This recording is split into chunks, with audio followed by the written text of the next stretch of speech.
Shalom teman-teman, kembali lagi bersama dengan saya Albert Kurniawan di dalam YouTube channel saya. Pada video kali ini saya ingin kita belajar satu tema tentang apakah benar Nabi Muhammad adalah nabi yang dinubuatkan di dalam Alkitab, terutama di dalam kitab Injil. Nah, beberapa orang-orang non-Kristen dan bahkan mungkin Zakir Naik mengatakan bahwa Nabi Muhammad itu diberitakan di dalam kitab Injil.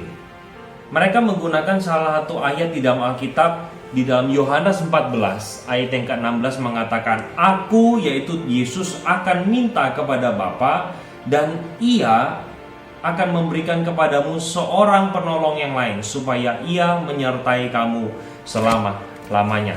Mereka mengatakan bahwa penolong yang lain itu mengacu kepada nabi yang terakhir, yaitu Nabi Muhammad. Nah, pada kesempatan ini saya ingin memberikan 4 argumen bagaimana ayat tersebut sama sekali tidak berbicara tentang seorang manusia, bahkan seorang nabi, yaitu Nabi Muhammad. Saya ajak kita untuk bersama-sama mempelajari ayat ini. Di sana dikatakan, argumen saya yang pertama, dikatakan adalah aku akan minta kepada Bapa supaya Ia mengirimkan seorang penolong yang lain. Kata yang lain di dalam bahasa Yunani itu ada 2. Yang pertama yaitu heteros, yang kita biasa familiar dengan kata heteroseksual, yang artinya berbeda atau yang lain. Yang kedua itu adalah kata allos. Kedua kata ini sama-sama diterjemahkan yang lain, tetapi memiliki makna yang berbeda. Nah, untuk bisa memahami makna tersebut, saya ingin memberikan sebuah analogi kepada kita untuk mempermudah kita.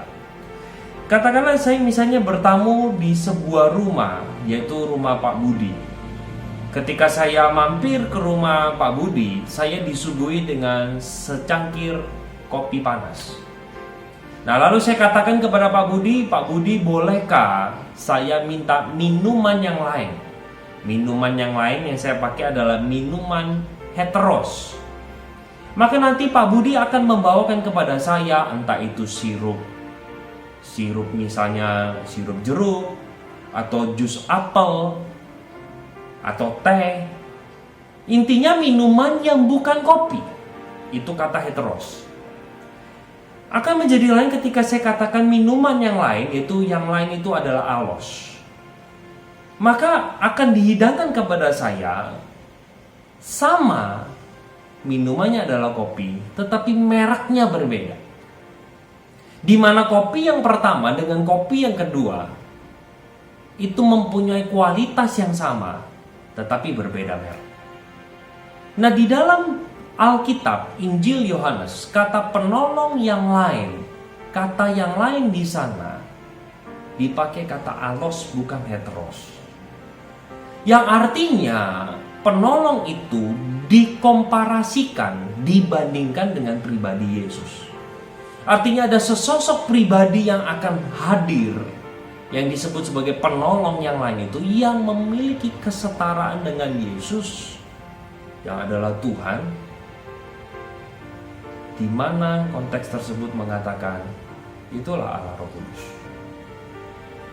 Tidak bisa penolong yang lain itu diartikan sebagai manusia. Kenapa? Karena tidak ada satupun manusia yang memiliki kualitas yang sama dengan Tuhan Yesus, yang tidak berdosa, yang berkuasa, dan bisa mengampuni dosa manusia. Argumen saya yang kedua, bahwa ayat ini bukan mengacu kepada Nabi Muhammad, yaitu ayat ini mengatakan penolong itu akan menyertai kamu selama-lamanya. Teman-teman, manusia itu hidup dibatasi oleh yang namanya ruang dan waktu.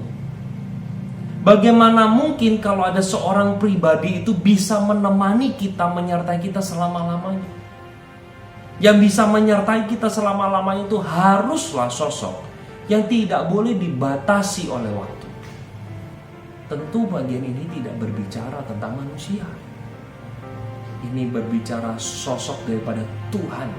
Ini keunikan iman Kristen, di mana pribadi Allah yang kita sembah adalah Esa, tetapi dinyatakan di dalam 3 wujud, Bapa, Anak, dan Roh Kudus. Dan Roh Kudus dikatakan ini akan menyertai kita selama-lamanya.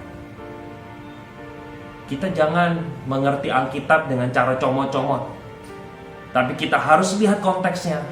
Kita harus pelajari kata aslinya, sehingga kita tidak salah. Itu argumen saya yang kedua. Argumen yang ketiga, di sana jelas dikatakan Ia menyertai kamu selama-lamanya, yaitu Roh kebenaran. Bahasa asli yang dipakai di sana adalah pneuma, yang mengacu kepada roh, bukan tubuh, bukan badan. Sehingga penolong yang lain itu tidak bisa diartikan manusia atau nabi. Argumen saya yang terakhir, yang keempat, jelas bagian ini mengacu kepada sosok yang bernama Roh Kudus itu, yang setelah Yesus naik ke sorga, para murid disuruh menunggu 10 hari di Yerusalem. Dan pada waktu mereka menunggu, di hari yang ke-10 yang kita rayakan di dalam bentuk Pentakosta, yang kita rayakan pada hari Minggu besok, di saat itulah Roh Kudus turun ke dalam diri para murid. Sejak saat itu, tidak ada di antara mereka yang masih menunggu penolong itu. Setelah mereka mendapatkan Roh Kudus, mereka keluar dan memberitakan bahwa Yesus Kristus itu adalah Tuhan dan Juru Selamat. Saya rindu video ini boleh memberkati kita semua. Jika memberkati dan menolong kita makin mengerti firman Tuhan, please bisa bagikan, sharekan kepada orang Kristen yang lain, sehingga kita boleh makin dikuatkan, kita boleh makin berakar di dalam kebenaran yang sejati. Please like dan komen kalau video ini memberkati setiap kita. Kalau ada topik-topik yang ingin dibahas, silakan tulis di dalam kolom komen. Teman-teman, ketika video ini sungguh memberkati dirimu, tekanlah tombol subscribe.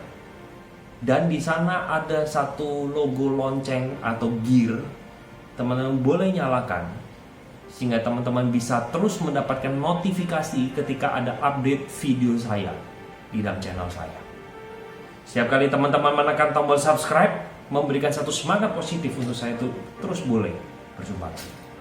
Di akhir kata saya ingin katakan, be positive, do something good, make an impact. God bless you.